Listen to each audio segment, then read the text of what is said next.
Our goal is to get family members to share their truth with one another, or executive teams to share their truth with one another, or boards and families to share their truth with one another. But if I am unregulated in myself, I'm already stressed. I don't have enough psychological safety. My body is going to tell my mind to start filtering what I'm sharing with you, and you're not going to get transparent communication from me. And to me, this is one of the challenges of, when the work that even, and I'm not here to put table group down, the five dysfunctions of a team, but we've worked with organizations who've worked with them, and they haven't brought people in to do this type of work.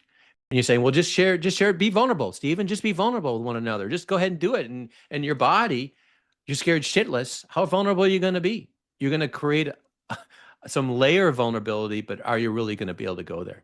Stephen, what's your thoughts in regards to, like, what and I know you do a lot of work in this field of getting people grounded. When did you realize, and you did it long before now, when did you realize that was important to do?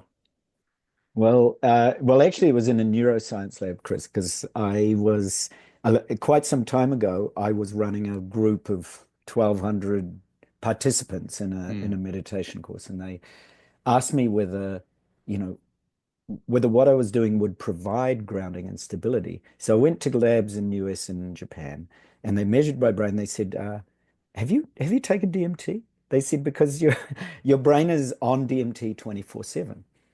And I thought to myself that they published the research, and it got me in touch with lots of well-known speakers, including Thomas Hubel, who I've done workshops with, and Deepak Chopra. But a lot of people don't know how to find that grounding and stability. And for some reason in my brain, it happens very naturally, and it's happening all the time. So when I looked into this and I looked into what would help, so as you're listening to Chris and I, the practical parts are really important. So one simple advice I always give families is, as we're starting, I want you to take, like right now, I want you to take 3 conscious breaths. And the way you're going to do this is just lean back in your seat, just like Chris did so naturally. And just, you can close your eyes or you can leave them open. And as you inhale, just become aware of the quality of your breath as you inhale. Maybe it's long, maybe it's short. It's all okay. There's not a better way to do this. You're just noticing what's present. When you get to the end of that breath, pause for a moment and just notice the quality of the pause. And when you exhale, notice the quality of your exhale, whether it's long, short, rough, smooth. And then again, pause at the end of the breath. And you're just noticing the quality of that pause. Now, the second breath you take, try counting it just to see if you can regulate. Just count to 4 as you breathe in. 1, 2, 3, 4. And then pause for 4. 1, 2, 3, 4. And then exhale. Nice long exhale. 1, 2, 3, 4. And then rest for 4. 1, 2, 3, 4.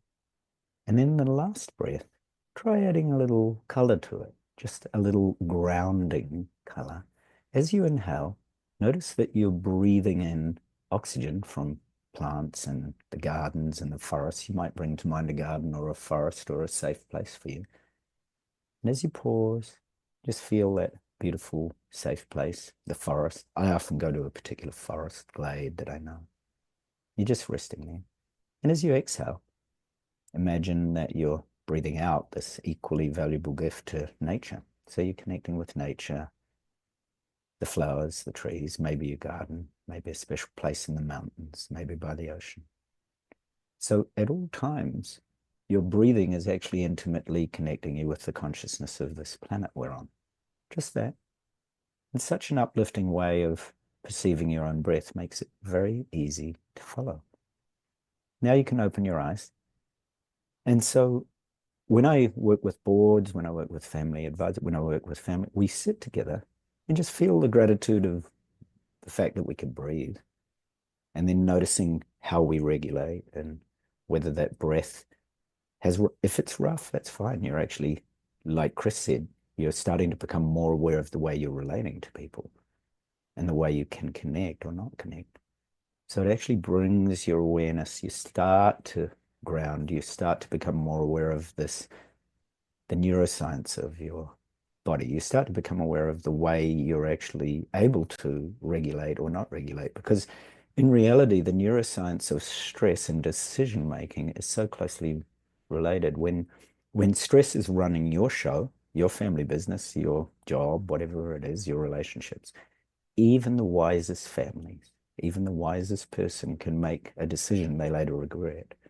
So the key is that you ask the question, how do I spot these patterns related to my nervous system, related to regulation and clarity? How do I spot them? And you begin just simply with the breath by noticing your pattern of breathing. And if you can do that, before you go into a big meeting, before you negotiate a big deal, before you're going to do something that you feel a little uncomfortable about, before you're going to start something new, then you will start to realize how to make those decisions wisely.